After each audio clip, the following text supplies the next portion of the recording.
અંદર જે અમુક સમસ્યાઓ છે, પાણીની છે, ગટરની છે અને રોડ લાઇટની છે, એ બધી સમસ્યા વિશે તમે શું કહેશો અને જનતાને શું પરેશાન થઈ રહી છે?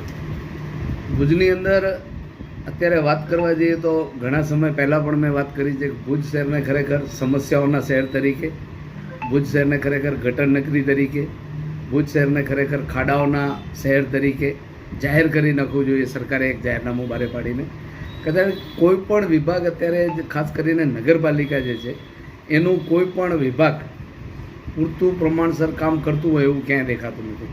આપ અહીંયાથી 500 ફૂટ દૂર જશો તો ત્યાં કને એક ખાડો ખોદવામાં આવ્યો છે, સિવર લાઇન બેસી ગઈ હતી ગટરની ચેમ્બર. એના માટે છેલ્લા 1 વર્ષ પહેલાં રજૂઆત કરી હતી કે આ ચેમ્બર બેસી જશે.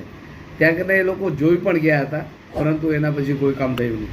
આજે વરસાદ ચાલુ થવાના આગલા દિવસે એ ખાડો ખોદ્યો છે. આજની તારીખમાં એ ખાડો એમને એમ પડ્યો છે.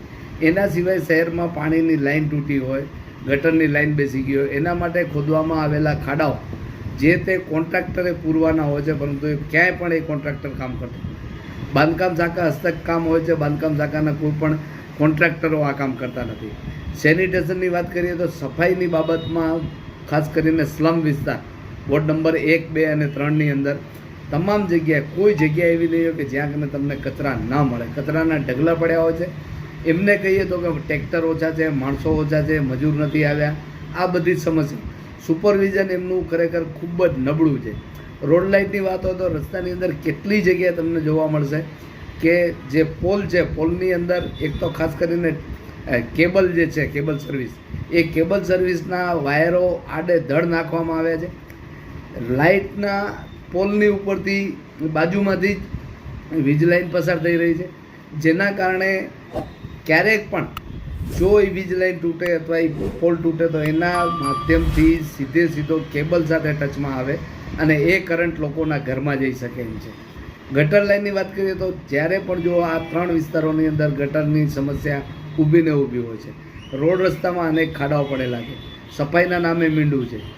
આ પ્રશાસન જે છે ભુજ શહેરની અંદર, મેં જે અગાઉ કહ્યું કે આ સમસ્યાઓના શહેર તરીકે જાહેર કરવાની જરૂર છે. બીજી આપણે વાત કરીએ તો સ્ટ્રીટ રોડ અને બીજી જે પીજીવીસીએલ જે કામગીરી છે એ કેવી રીતે છે? જો પીજીવીસીએલની બાબતમાં વાત કરીએ તો પીજીવીસીએલનું એક છે કે લાઇટ જ્યારે એમનો કાપ હોય છે એ અડધા દિવસનો હોય છે કાપ. બીજું કે જ્યારે કમ્પ્લેન કરીએ ત્યારે એ લોકો કામે આવી જાય છે, એટલું છે. પરંતુ અત્યારે સૌથી વધારે સમસ્યા પીજીવીસીએલની એ છે કે સ્માર્ટ મીટર લગાડવા બાબતની જે કામગીરી એ લોકો શરૂ કરી છે. સ્માર્ટ મીટર બાબતે લોકોને કોઈ પણ પ્રકારે જાગૃત કરવામાં આવ્યા નથી. લોકોને આ બાબતે કોઈ પ્રકારની માહિતી આપવામાં આવી નથી. સ્માર્ટ મીટર કઈ રીતે કામ કરશે, સ્માર્ટ મીટરનું રિચાર્જ ક્યારે કરવાનું થશે, કઈ રીતે રિચાર્જ કરશે, રિચાર્જ કરવા માટે કોઈ પોઈન્ટ હશે કે નહીં. દાખલા તરીકે મેં સ્માર્ટ મીટર લગાવ્યો, મારા મોબાઈલમાં ત્યારે બેલેન્સ જ નથી, તો મારે અડધી રાત્રે રિચાર્જ કરાવવા માટે ક્યાં જવું? એ પ્રકારની કોઈ જ માહિતી અત્યાર સુધીમાં. અને જો તમારું બિલ અગાઉ આવતું હોય એના કરતાં વધુ આવે તો એ લોકોએ એ બાબતે શું કરવું, જૂનો મીટર રહેશે કે નહીં રહે, આ બાબતે કોઈ જ ફોડ અત્યાર સુધી પીજીવીસીએલ દ્વારા પાડવામાં આવ્યો નથી.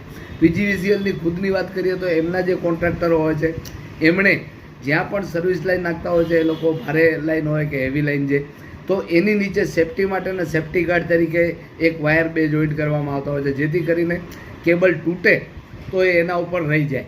પરંતુ આ પ્રકારે શહેરની અંદર ઘણી જગ્યાએ તમે જોશો કે એ ગાર્ડ જે છે, સેફટી ગાર્ડ, એ નાખવામાં આવેલા નથી. પરિણામે કોઈ પણ ક્યારે ભયંકર અકસ્માત થાય. 2 દિવસ પહેલાં જ ક્યાંક જોયું કે ભેંસો મરી ગઈ, ગાયો ભેંસોના ભોગ લેવાઈ જાય છે પીજીવીસીએલના વાયર તૂટવામાં. એટલે આ બધી સમસ્યાઓ શહેરની અંદર જે છે એ થઈ રહી છે અને એની અંદર તમામ ડિપાર્ટમેન્ટ એમ કહીએ તો એ પોતે પૂરેપૂરા જવાબદાર છે.